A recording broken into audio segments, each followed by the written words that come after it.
Bismillahirrahmanirrahim. Assalamualaikum warahmatullahi wabarakatuh. Innal hamdalillah nahmaduhu wa nasta'inuhu wa nastaghfiruh wa na'udzu billahi min shururi anfusina wa min sayyiati a'malina. May yahdihillahu fala mudilla lahu wa may yudlil fala hadiya lahu. Asyhadu an la ilaha illallah wahdahu la syarika lahu وأشهد أن محمدا عبده ورسوله يا أيها الذين آمنوا اتقوا الله حق تقاته ولا تموتن إلا وأنتم مسلمون يا أيها الناس اتقوا ربكم الذي خلقكم من نفس واحدة وخلق منها زوجها وبث منهما رجالا كثيرا ونساء واتقوا الله الذي تساءلون به والأرحام إن الله كان عليكم رقيبا يا أيها الذين آمنوا اتقوا الله وقولوا قولا سديدا يصلح لكم أعمالكم ويغفر لكم ذنوبكم ومن يطع الله ورسوله فقد فاز فوزا عظيما أما بعد فإن أصدق الحديث كتاب الله وخير الهدي هدي محمد صلى الله عليه وعلى آله وسلم وشر الأمور محدثاتها فإن كل محدثة بدعة وكل بدعة ضلالة وكل ضلالة في النار أحبتي في الله إخواني وأخواتي في الله rahimani wa rahimakumullah. Pada kesempatan yang mulia ini insyaallah taala kita akan melanjutkan pembahasan tentang kisah Sabah, Qissatu Sabah yang kita telah baca pada pekan yang lalu. InsyaAllah pada kesempatan yang mulia ini kita akan bahas durus, pelajaran-pelajarannya serta faedah-faedahnya yang bisa kita ambil dari kisah Sabah.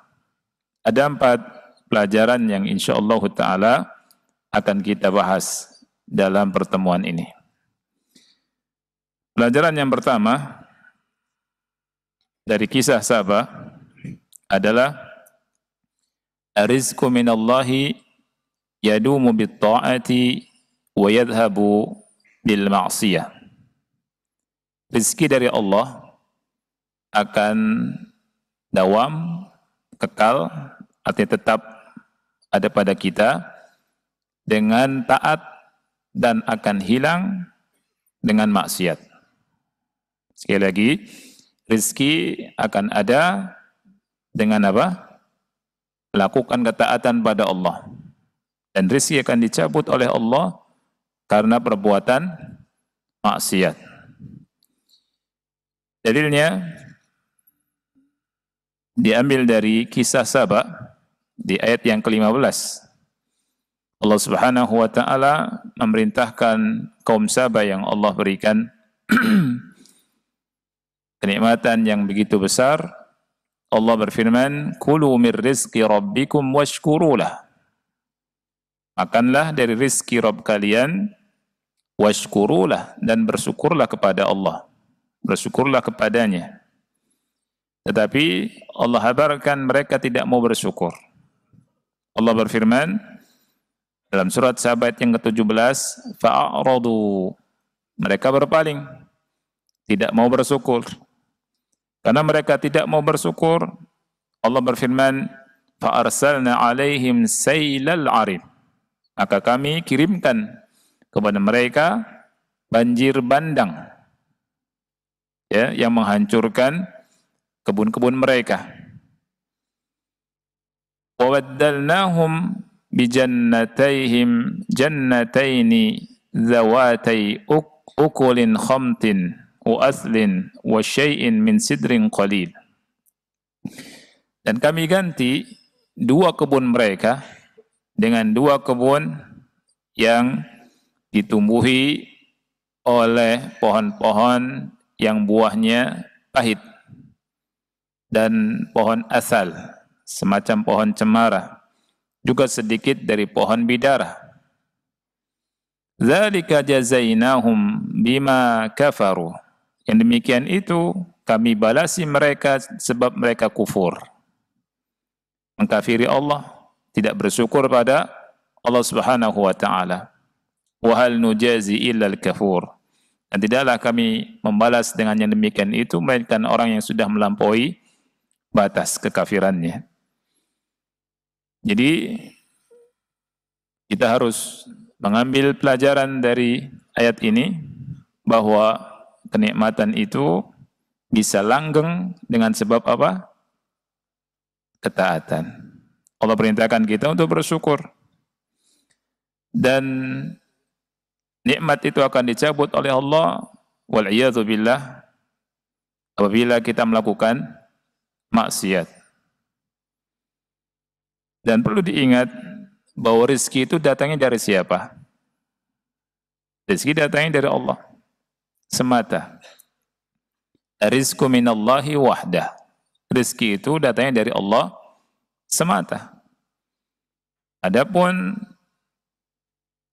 orang yang ngasih harta ke kita lewat perantara, ya, apakah direktur atau kawan atau apa saja, itu merupakan apa? Perantara. Ikhwah yang Allah muliakan, Allah Subhanahu wa taala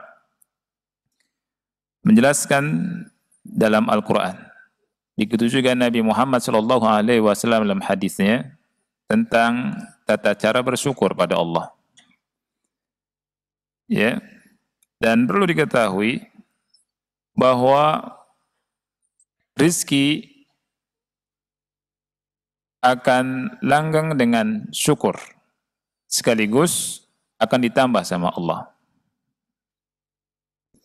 Dan mendatangkan rizki itu, ikhwani fillah, dengan ketaatan. Dengan ketaatan. Bukan dengan maksiat. Oleh karena itu, merupakan kesalahan. Ada sebagian kita menyangka, kalau saya beriltizam, kemudian melaksanakan ajaran Islam, menegakkan sunnah-sunnah Nabi yang mulia alaihi salatu wassalam, susah dapat rezeki. Ini zon yang keliru. Ini prasangka yang keliru. Orang ini menyangka bahwa manusia itu yang bisa memberi rezeki atau menahan rezeki. Padahal yang ngasih rezeki siapa? Allah. Sebagian wanita takut pakai jilbab. Karena kalau pakai jilbab, nggak dapat rezeki. Nggak bisa kerja. Nggak bisa dapat jodoh. Ini adalah was-was dari siapa? Syaitan. Syaitan nakut-nakuti. Padahal rezeki, semua rezeki dalam bentuk apapun dari Allah Subhanahu wa taala. Kalau kita ingin dapatkan rezeki, kita dekat kepada siapa? Allah Subhanahu wa taala. Ya. Dan rezeki, kata ulama, digapai dengan ketaatan. Kita lihat di antaranya dengan syukur. Dengan bersyukur pada Allah. Allah Subhanahu wa taala berfirman dalam surat Al-Baqarah ayat yang ke-172, Ya ayyuhalladzina amanu kulu min thayyibati ma razaqnakum washkuru lillahi in kuntum iyyahu ta'budun. Wahai orang-orang yang beriman, makanlah dari yang baik-baik, dari rezeki yang kami rezekikan kepada kalian. Jadi yang ngasih rezeki itu siapa? Allah.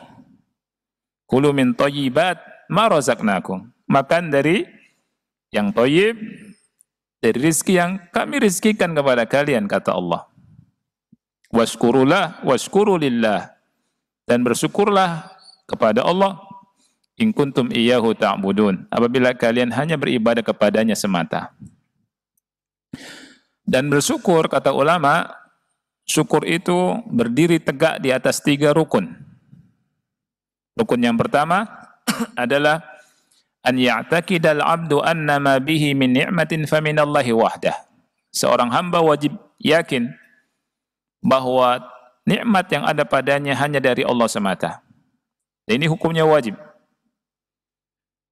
Hukumnya wajib kita meyakini apapun kenikmatan yang ada pada kita dari Allah. Karena Allah berfirman dalam surat An-Nahl ayat 53, "Wa ma bikum min ni'matin faminallah." Tidak ada kenikmatan yang ada pada kalian melainkan datangnya dari Allah. Kata Allah, melainkan datangnya dari Allah Subhanahu wa taala semata. Jadi enggak boleh kita kufur. Semua yang ada pada diri kita dari kenikmatan, yang nyampe pada kita dari kenikmatan dari Allah semata. Jangan seperti orang-orang yang dihancurkan sama Allah, seperti diantaranya Qarun. Qarun berkata, "Innama utituhu ala ilmin indi." Di harta kekayaan ini hasil karena ilmu yang aku miliki. Dia lupa pada Allah Subhanahu wa taala. Rukun yang kedua, an yuhadditsal 'abdu bi ni'matillahi 'alaihi. Seorang hamba boleh berbicara tentang nikmat yang Allah berikan padanya. Allah berfirman dalam surat Ad-Duha ayat 11, "Wa amma bi ni'mati rabbika fahaddits." Adapun dengan nikmat Rabbmu, fahaddits, boleh kau bicarakan. Ceritakan. Dan syukur dengan lisan di antara dengan mengucapkan hamdalah. Alhamdulillah, memuji Allah Subhanahu wa taala. Selain dia bentuk syukur, dia pun memberatkan timbangan amal majikan kita. Walhamdulillahi tamla'ul mizan. Alhamdulillah itu memenuhi timbangan. Rasul sallallahu alaihi wasallam bersabda dalam hadis yang hasan dikeluarkan oleh Imam Ahmad, "At-tahaddatsu bi ni'matillahi syukrun." Berbicara tentang nikmat Allah merupakan bentuk syukur. Wa tarkuha kufrun. Meninggalkannya kekufuran. Wa man la yashkurul qalila la yashkurul katsir. Subhanallah. Orang yang tidak sanggup berterima kasih, bersyukur atas hal yang kecil, dia tidak bisa berterima kasih atau bersyukur akan nikmat yang besar, nikmat yang banyak. Oleh karena itu, sekecil apapun kenikmatan yang Allah anugerahkan pada kita, wajib kita syukuri.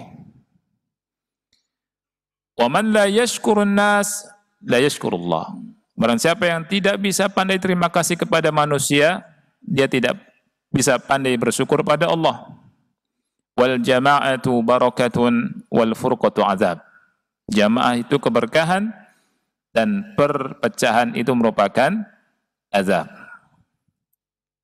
Rukun yang ketiga, an yastakhdima ni'matallahi fi ta'atillahi wa mardatih. Menggunakan nikmat Allah dalam ketaatan dan dalam keriduannya. Allah berfirman dalam surat Al-Qasas ayat 77, "Wabtaghi fima atakallahu ad-daral akhirah." Carilah dari atau pada apa-apa yang Allah anugerahkan kepada engkau pahala negeri akhirat. Jadi Allah anugerahkan kepada kita nikmat dunia. Nikmat dunia yang Allah kasih pada kita, kita cari dengan nikmat dunia ini pahala negeri akhirat. Kita cari dengannya surga. Allah kasih nikmat apa saja? Nikmat harta, nikmat sehat, nikmat waktu luang. Cari dengan nikmat ini pahala negeri akhirat. Karena kita kan tidak mau bahagia di dunia saja. Kita ingin bahagia juga di mana? Di akhirat kelak. Apalagi yang di dunia tidak bahagia. Ya. Oleh karena itu orang yang paling cerdas di antara kita, orang yang mempersiapkan diri mendapatkan pahala besar, kebahagiaan di akhirat kelak. Cara yang kedua, yang pertama tadi dengan syukur, ya. Yang kedua, dengan bertakwa pada Allah. Allah berfirman dalam surat At-Talaq ayat 2 sampai 3, "Wa may yattaqillaha yaj'al lahu makhraja wa yarzuqhu min haitsu la yahtasib." Dan barang siapa yang bertakwa kepada Allah, Allah akan memberikan jalan keluar dari kesempitannya dan Allah akan berikan rizki padanya dari arah yang tidak disangka-sangka. Jadi ini janji Allah. Wa may yattaqillaha yaj'al lahu makhraja wa yarzuqhu min haitsu la yahtasib. Siapa orang yang bertakwa, Allah kasih jalan keluar dari kesempitannya dan Allah kasih rizki dari arah yang tidak disangka-sangka. Kalau gini, ada yang bertanya di antara kita atau ada yang berkata di antara kita, ana sudah sholat, ana puasa benar, ana juga ngaji, bahkan ana sedekah, tapi kayaknya sempit terus hidup ini, susah. Saya tanya ikhwan, apakah janji Allah salah? Jawabannya tidak. Ya. Janji Allah tidak akan pernah meleset. Dan ini dijawab sama ulama yang masih merasa seperti ini, merasa sudah bertakwa kemudian masih sempit, pastikan bahwa dalam takwanya ada cacat. Masih ada cacat. Harus diperiksa lagi. Mungkin belum ada ikhlas. Ya. Mungkin masih banyak hal-hal yang bisa mencacati ketakwaan kita. Oleh karena itu, takwa itu harus betul-betul kita pelajari benar-benar. Dan takwa itu dibangun di atas ilmu. Allah berfirman dalam surat Al-A'raf ayat 96, "Walau anna ahlal qura amanu wattaqaw lafatahna 'alaihim barakatin minas sama'i wal ard walakin kadzdzabu fa akhadnahum bima kanu yaksibun." Seandainya penduduk negeri itu beriman dan bertakwa, niscaya kami akan bukakan untuk mereka keberkahan-keberkahan dari langit dan bumi. Akan tetapi mereka mendustakan dan kami siksa mereka dengan sebab perbuatan mereka. Ini yang kedua. Cara mendatangkan rizki, yang kedua dengan takwa. Yang ketiga, at-tawakkul. Bertawakal kepada Allah Subhanahu wa taala. Jadi tawakal itu betul-betul hati ini mantap. Mantap menyerahkan urusan hanya pada Allah. Tidak ada daya dan kekuatan kecuali Allah yang memberikan. Allah berfirman dalam surat At-Talaq ayat ketiga, "Wa may yatawakkal 'ala Allahi fahuwa hasbuh." Dan barang siapa yang bertawakal kepada Allah, Allah lah yang mencukupinya. Jadi kalau ingin mendapatkan kecukupan dari Allah, tawakal. Tawakalnya hanya pada Allah. Bukan tawakalnya pada bank. Bukan tawakalnya pada direkturnya. Bukan tawakalnya pada jimat. Tahu jimat? Iya. Bukan tawakalnya pada orang lain, benda-benda. Tapi tawakal itu pada Allah Jalla wa Ala. Orang mukmin muwahhid enggak kenal yang namanya jimat. Tidak mengenal jimat. Itu mukmin muwahhid. Ya. Tapi orang yang masih ada hatinya tergantung dengan makhluk, itu masih nyari-nyari sesuatu. Ya.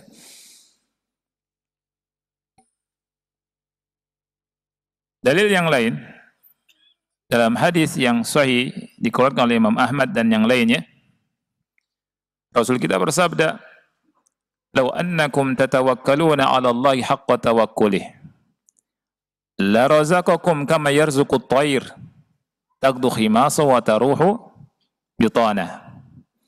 Seandainya kalian bertawakal kepada Allah dengan sebenar-benar bertakwa, niscaya Allah kasih rezeki kepada kalian seperti Allah kasih rezeki kepada burung. Burung itu kata Rasul di pagi hari keluar dari sarangnya dalam keadaan perutnya kosong. Pulang di sore hari dalam keadaan berisi perutnya.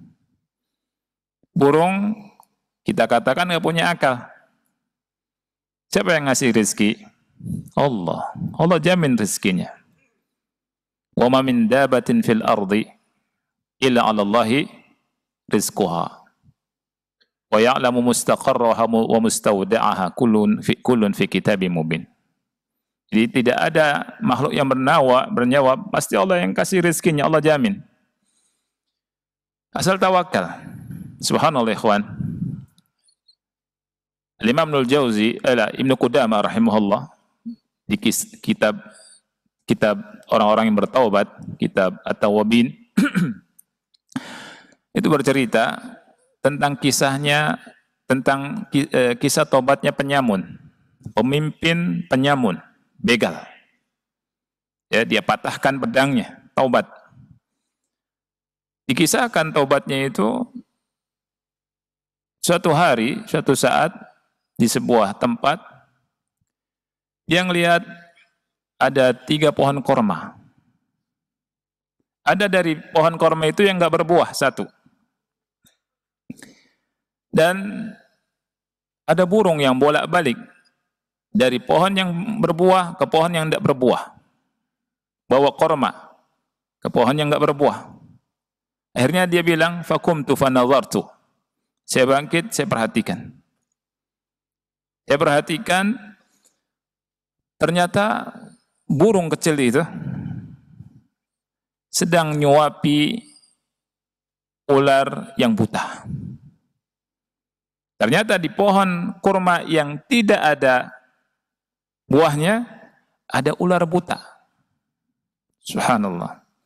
Fabakaitu, maka aku pun menangis. Subhanallah.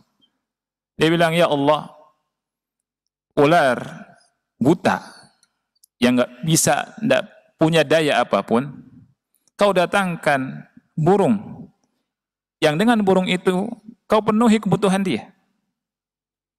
Subhanallah, dia pun nangis. Ya. Dan akhirnya dia bertobat, dia patahkan pedangnya. Dia patahkan pedangnya. Padahal kata dia, ular ini kau perintahkan Nabi untuk membunuhnya. Allah Subhanahu wa taala sayang sama hamba-hambanya. Gimana dengan orang yang bertakwa sama Allah Subhanahu wa taala? Pasti. Oleh karena itu, ikhwan yang Allah muliakan, jangan takut dengan rezeki. Allah jamin rezeki itu. Allah pasti jamin. Nah, akhirnya anak buahnya itu tahu dia taubat, dipatahkan semua pedang-pedangnya, pedang-pedangnya dibuang semua. Bertobat semua. Taubatnya pemimpin begal dan para begal. Lihat burung ngasih makan ular buta. Subhanallah. Ya. Dan kadang solusi, bukan kadang ya, solusi menghadapi kehidupan yang berat ini dengan tawakal pada Allah. Dengan tawakal pada Allah. Itu solusi. At-tawakkulu 'ala Allah. Kita dikasih cerita, dikasih pelajaran oleh ibunda dari Ismail yang bernama siapa? Hajar. Ya, Hajar. Ketika Nabi Ibrahim diperintahkan oleh Allah untuk membawa Hajar di lembah yang tidak ada tanaman satupun. Di wadin ghairi dzi zar'in inda baitikal muharram. Nah, kemudian ada perbekalan sedikit korma sama air. Zaman itu nggak ada ATM ya. Nggak ada. Anda bisa bayangkan seorang wanita sendiri di tempat yang tidak ada, kata dia, apapun. Tidak ada manusia juga. Nabi Ibrahim atas perintah Allah harus meninggalkan Hajar. Ini perintah Allah.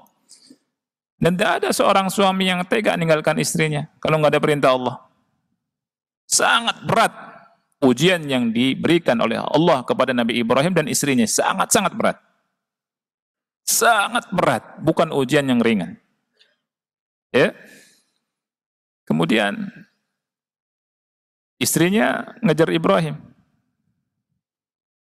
Aina tadhhab? Kemana kau pergi wahai Ibrahim?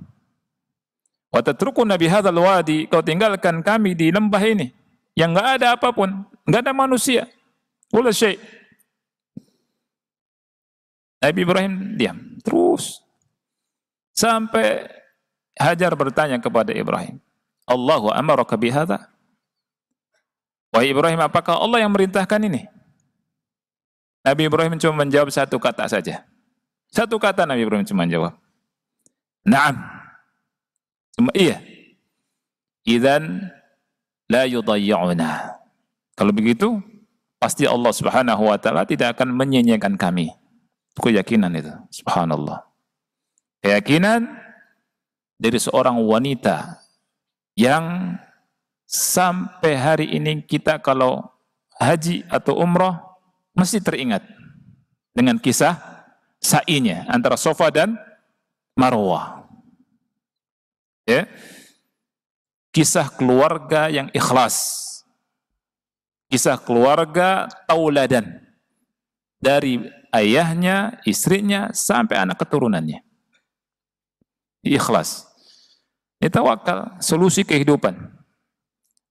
Rasulullah SAW berkata, "Lau annakum tatawakkaluna 'ala Allahi haqqa tawakkulih, la razaqakum kama yarzuqut tayr, taghdu khimasa wa taruhu jutana." Yang keempat, al-istighfar. Minta ampun kepada Allah Subhanahu wa taala. Allah taala berfirman, فَقُلْتُ اسْتَغْفِرُوا رَبَّكُمْ إِنَّهُ كَانَ غَفَّارًا يُرْسِلِ السَّمَاءَ عَلَيْكُمْ مِدْرَارًا وَيُمْدِدْكُمْ بِأَمْوَالٍ وَبَنِينَ وَيَجْعَلْ لَكُمْ جَنَّاتٍ وَيَجْعَلْ لَكُمْ أَنْهَارًا. Surat Nuh ayat 10 sampai 12. Aku katakan kepada kalian, mintalah ampunan kepada Rabb kalian, sesungguhnya Dia Maha Pengampun. Yursilis sama, niscaya Allah menurunkan dari langit kepada kalian hujan. Wa yumdidkum bi amwali wa banin, dan memberikan banyak kepada kalian harta-harta dan anak-anak.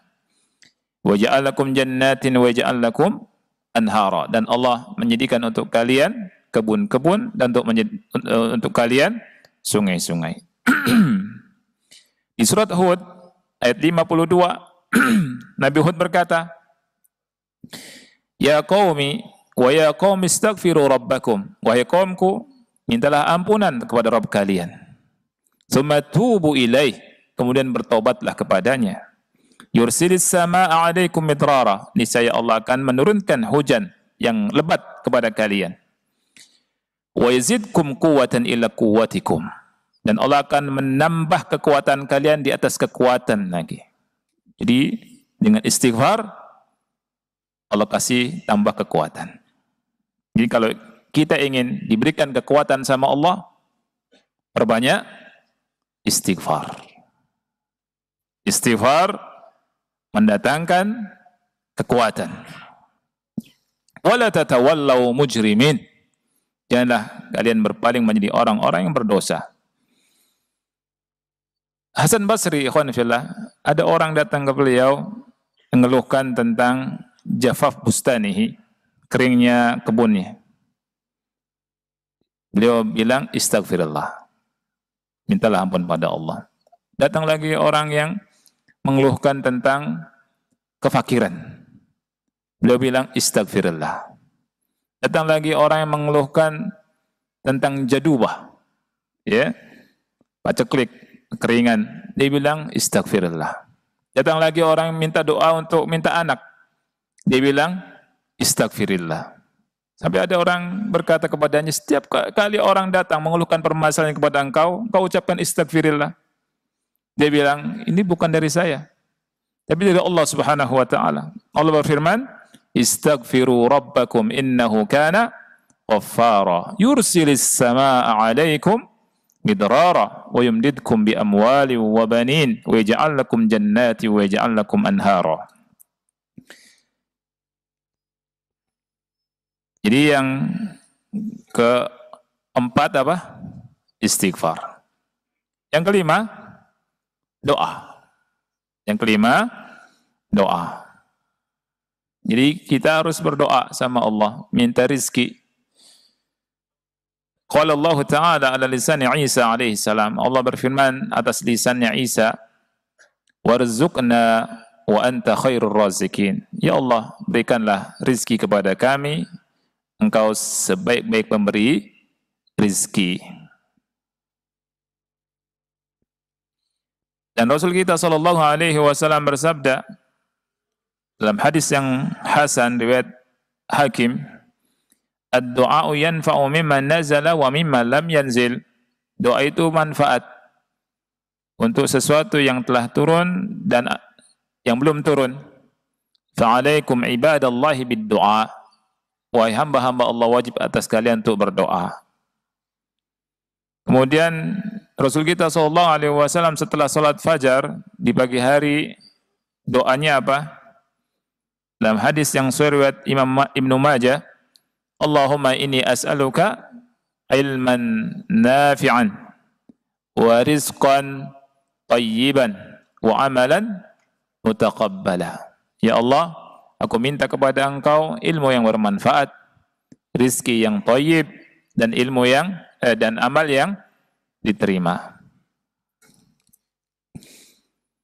Kemudian yang harus kita ketahui, ikhwan yang Allah muliakan, bahwa rizki itu semua sudah ditakdirkan sama Allah. Rizki sudah ditakdirkan sama Allah Jalla wa'ala.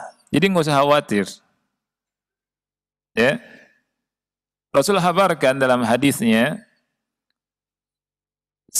siapapun jiwa yang punya ruh, yang bernyawa, tidak akan mati atau meninggal, melainkan dia bakal mengenyam, mengecap semua rizki yang Allah takdirkan pada dia. Rizki yang Allah takdirkan sudah dikecap semua, mati baru. Jadi semakin mengejar rizki berarti semakin, itu ya. Begitu. Mana hadisnya? Hadisnya adalah Sahih riwayat akhrajahu Abu Nuaim fil Hilyah. Yaqulu sallallahu alaihi wasallam, Rasulullah SAW bersabda, "Inna ruhal qudus nafatha fi raw'i anna nafsan lan tamuta hatta tastakmila ajalaha wa tastau'iba rizqaha." Sesungguhnya Ruhul Qudus, Jibril, itu mewahyukan pada diriku bahwa jiwa itu tidak akan mati melainkan dia telah menyempurnakan ajalnya dan telah mengecap, mengenyam semua rizkinya. Wa tastau'iba rizqaha. Jadi Jibril mewahyukan kepada hati Nabi Muhammad sallallahu alaihi wasallam akan hal ini. Enggak akan mati suatu jiwa melainkan takdir dari umurnya sudah sempurna dan semua rezekinya sudah dia habiskan, sudah dia makan, sudah dia cap, sudah dia habiskan. Rasul berkata, "Fattaqullah," maka bertakwalah kalian kepada Allah, "wa ajmilu fit talab," dan bagus-baguslah dalam mengais rizki. Rasul berkata, "wa ajmilu," berbagus-baguslah fit talab, dalam mencari rizki, dalam mengais rizki, dalam menuntut rizki, dalam mencari rizki, dalam bekerja. "Wala yahmilanna ahadakum istibta'ur rizki an yatlubahu bima'siyatillah." Jangan sampai lambatnya rizki datang mendorong kalian, membawa salah satu di antara kalian untuk mengaisnya, mencarinya dengan bermaksiat kepada Allah. Fa inna Allah Ta'ala la yunalu ma indahu illa bi ta'atih. Karena sesungguhnya Allah Ta'ala tidaklah digapai apa yang ada di sisinya melainkan dengan ketaatan kepadanya. Ini kata siapa? Rasul kita sallallahu alaihi wasallam. Jadi apa yang di sisi Allah tidak akan digapai kecuali dengan ketaatan. Ya. Ada yang mengatakan, kan bisa kita bermaksiat juga dapat rizki, nipu, ya kan?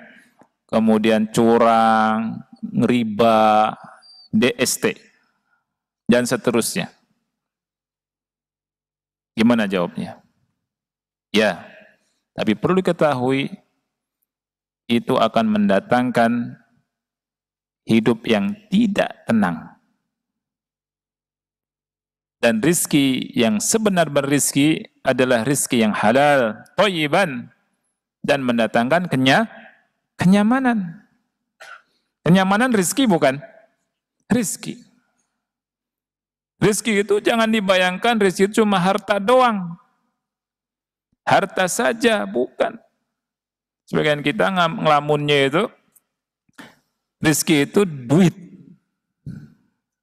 Rizki itu nukud, fulus, ya tidak? Padahal rizki itu jauh dari itu semua. Itu bagian kecil dari rizki. Sehat rizki bukan? Rizki. Ya tidak? Rizki besar malah sehat itu. Apa artinya punya harta kalau nggak sehat? Ya, dari muda sampai tua nyari rezeki, habis dapat rezeki cuma bisa berbaring di atas tempat tidurnya. Untuk jalan pun didorong pakai kursi roda. Nikmat begitu? Nah, ya tidak. Ngumpulin rezeki banyak sampai lupa sholat, lupa ibadah, lupa ngaji, lupa tolabul ilmi yang nikmat. Habis itu Allah kasih sakit. Rezekinya itu buat jajanin dokter. Ini Pak Dokter jajan ya. Kasih buat rumah sakit. Nikmat begitu? Nah nikmat. Subhanallah. Orang yang sakit akhirnya akan berkata, wallah, nggak ada artinya apa-apa itu harta itu, nggak ada artinya apa-apa. Nggak ada artinya fulus, nggak ada. Ratusan juta, fadal. Yang penting saya nggak mau mati. Kan gitu. Karena apa? Al-marad baridul maut. Al-marad, yakni sakit itu bisa menghantarkan kepada kematian. Orang ingin sehat, berapapun dikeluarkan. Oleh karena itu, nikmat sehat itu rizki yang besar. Ya, nikmat yang lain apa tuh? Ilmu, ya tidak? Ilmu nikmat tidak? Allah nikmat sekali. Baca ayat Allah, baca hadis Rasulullah SAW, baca kitab ulama, duduk dengerin ustadz ceramah, bisa dengerin kajian, hati sejuk, Allah nikmat, rizki besar. Itu didapat enggak sama orang yang rebutan rizki itu? Enggak didapat itu. Ilmu itu pilihan. Ya, Allah milih, kasih rizki, enggak sembarangan ilmu itu. Nikmat. Nikmat yang lain, apa tuh?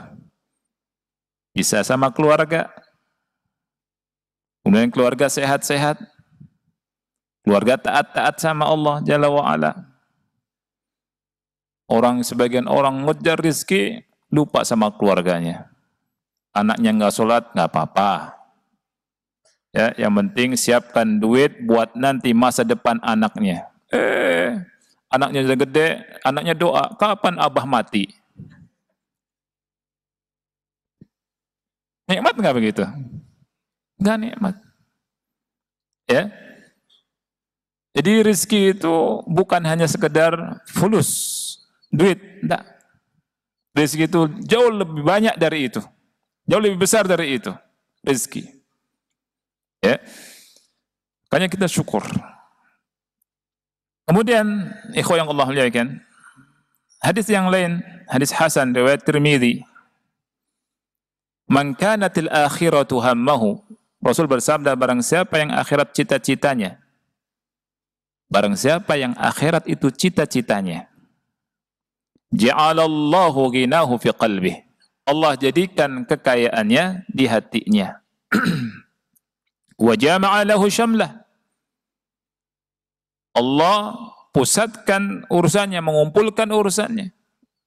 Enggak bercerai-berai. Wa atathu ad-dunya wa hiya raghimah. Dan dunia datang kepadanya dalam keadaan tunduk, terhina. Wa man kanatid dunya hammahu, dan barang siapa yang dunia itu cita-citanya. Hammah itu artinya sesuatu yang dia hamkan, dia pikirkan pagi, siang, sore, malam. Dunia, dunia, dunia, dunia, dunia, dunia. Duit, duit, duit, duit, duit, duit, fulus, fulus, fulus, fulus. Doanya sampai fulus, fulus, fulus, fulus. Ya, ana lucu ada kiriman video itu, doa fulus, fulus, fulus, fulus. Ya tidak? Rasul bilang, wa man kanatid dunya hammahu. Barang siapa yang dunia itu apa? Sebesar cita-citanya, hammahu, yang dipikirkannya. Ja'alallahu faqrahu baina ainaihi. Subhanallah. Maka Allah jadikan kefakirannya ada di antara dua matanya, di hadapannya. Wa farraqa alaihi syamlah. Allah cerai-beraikan urusannya. Walam ya'tihi minad dunya illa ma qaddara lahu. Dan dunia tidak datang kepadanya melainkan apa yang sudah ditakdirkan untuknya. Subhanallah. Jadi kita hendaknya punya mindset yang sesuai dengan apa yang ada di hadis ini. Cara berpikir kita harus rubah. Cita-cita kita harus rubah. Kalau misalkan kita ingin dunia itu tunduk pada kita, maka caranya sudah dikabarkan sama Rasulullah SAW. Mindsetnya dirubah. Cara berpikirnya dirubah. Ya, tapi kalau ingin sengsara, ya kejar dunia. Kata Rasul sallallahu alaihi wasallam, "Wa man kanatid dunya hammah," siapa yang dunia itu apa?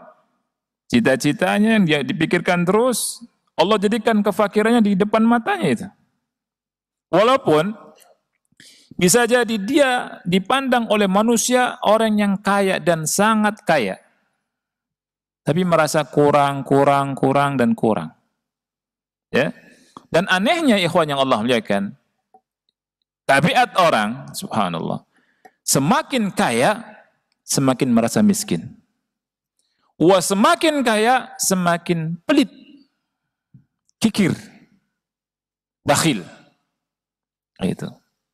Semakin hitungan. Itu orang tuh. Pas dicatat pajaknya, ya, dihitung pajaknya, keluarkan miliaran. Waduh, miliaran. Gitu ya. Akhirnya enaknya buat sedekah, tapi enggak sedekah. Daripada saya kasih 1 miliar buat pajak, enaknya sedekah ya. Betul. Tapi enggak sedekah-sedekah. Ya tidak? Ada yang begini. Ya tidak? Baik. Ini sudah adzan. Warning. Ya tidak? Iya, terima kasih warningnya. Jam berapa kita isya sekarang? Ya? Berapa menit lagi? Kurang 2 menit lagi? Hah? Ini ada ikhtilaf ini. 2 menit nih, 2 menit nih. Ini masalah, ini aja terjadi ikhtilaf. Ikhtilaf al-mustami'un. Ikhtilaf al-mustami'un. Ya Pak? Belum ya? Oh, sudah.